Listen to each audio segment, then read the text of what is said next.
Night I lost everything. Benue killings. 10 p.m. I sat down with my siblings sharing a meal. Our last meal. We're 5 siblings altogether.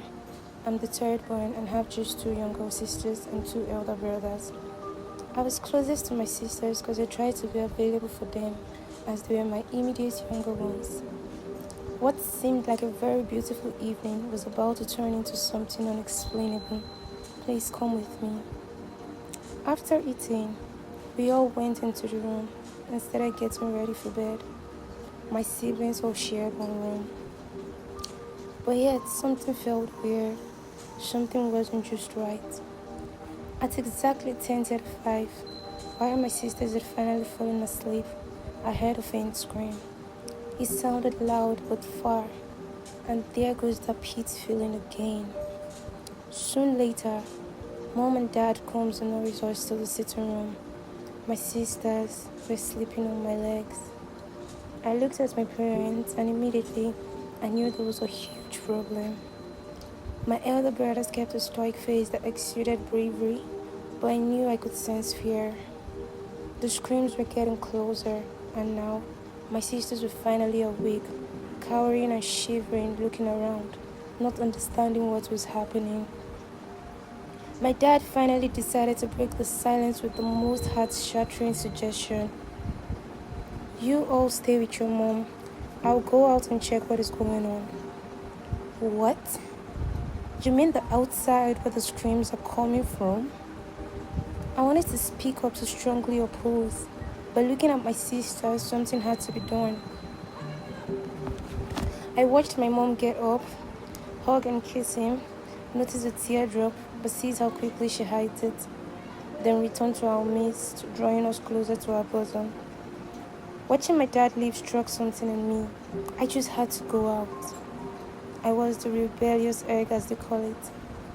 I ran after my father's direction. I heard my brother's screams and Mom gasp. The fact that I'm not chased shows one thing. Mom probably gave up out of fear, but she will be fine. Daddy needs me more. Rushing out, I saw my dad standing next to Mr. Lawson, the hunter. I see a very distressed look on my dad's face, and I just had to get closer. Taking steps carefully so as not to get caught, I get close enough. But I think I see the chaos approaching ahead. Fulani dressed men. Mama Inke lost her 5 children. The conversation drifts through my ears, and the look of my dad's face confirmed I hadn't misheard. He sights me first. What is your son doing here? My dad turns around so fast I couldn't evade his eyes, and knowing fully well I've been caught, but also too stunned by the news, I looked at my dad. My dad rushed to me and said just one word. Why? I didn't want you alone, I answered. As at now, they were in full display. I saw fires at the house trail as they approached. Go home now. I'm right behind you. Run, my dad instructed, and I rushed, running with all my might to my family house, where my family members were at. They were at the next neighbor's house, but I had no time to think. I ran in and I saw my mom holding onto her kids with all her might. I saw fear evidently in her eyes. The minute she saw me, she screamed my name, and my sisters broke their hold from her and ran to me, crying and asking why I left them. I'm sorry, babies. I'm here now. I'm not leaving.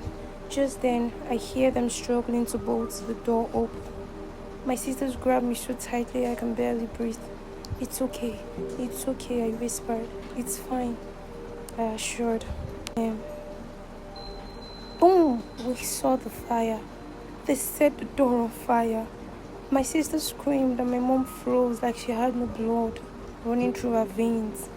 There was chaos, and as this happened, I heard the door being forced open, and 3 guys stepped in, dressed in Fulani attire. They all approached. One holding a bottle started pouring a certain liquid around, taking his time to spray on my sisters. I used my body to shoot them, and that's when I sniffed it. Fuel! Oh God! Oh God! You're pouring us fuel. And that was the most dreadful realization. My mom screamed, and immediately I signaled my brothers that we reached for the door that led outside. In a flash, we were reaching for the door. No one was guarding it since they were all caught up trying to spray the fuel to burn us. We had made it outside when we saw what made it a lost battle. There my dad was, without one hand, bleeding profusely. We all saw him struggling, screaming, "Please let me die with my family. Please," I told him to stay inside. The minute Mom saw him, she was sprinting to him, and that's when it happened. The lanky-looking man turned the lighter on. No. I had to hold my sister's eyes as I watched the worst scene unfold. My mom ran to him and hugged him and immediately was consumed with fire since they had sprayed her fuel too. I watched them hold onto themselves, trying to be strong. My dad screamed first before my mom did. I swear, the whole place stank so bad. Flesh was burning, not just any flesh, my parents' flesh. And in the last moment, I saw them try to reach out to me. I was too carried away. I hadn't noticed the guys were already a few steps. I felt it first, the grip, and then the scream. My sisters were on fire. My brothers ran to us, and immediately they were on fire too. It was all so fast. It felt so fast. And boom, my whole family was burning. It was like I couldn't believe my eyes. And in that pain and torment, there was a purse. And in that space, I questioned myself. What's my crime? What exactly is my family's crime? Was it living? Was it being a Nigerian? Was it our forefathers' sins? Or our parents' sins? Then my sisters, too small to understand. At least I'm grown enough to know of war situations and what it brings. I'm learned enough to know that these are the dangers. But my sisters are not even aware, yet see them burning because they are Nigerians. This has lasted for 3 hours. Now, what is the government doing? The government has failed us, and we as grown-ups has failed as kids. And as the physical pain intensifies, the mental pain and emotional pain makes it bearable as I breathe my last. This is based off fiction, and writing this piece made me feel so much than I can ever express. Putting myself in such situations made me understand the torment most of our heroes past had to endure in this failed government situation and generation we find ourselves. When will it end? When will the bloodshed stop? We claim it's not close to us because we might be opportune to be in Abuja or Lagos, but it's coming closer. Every little day, they're still gaining more ground. What are we doing about it?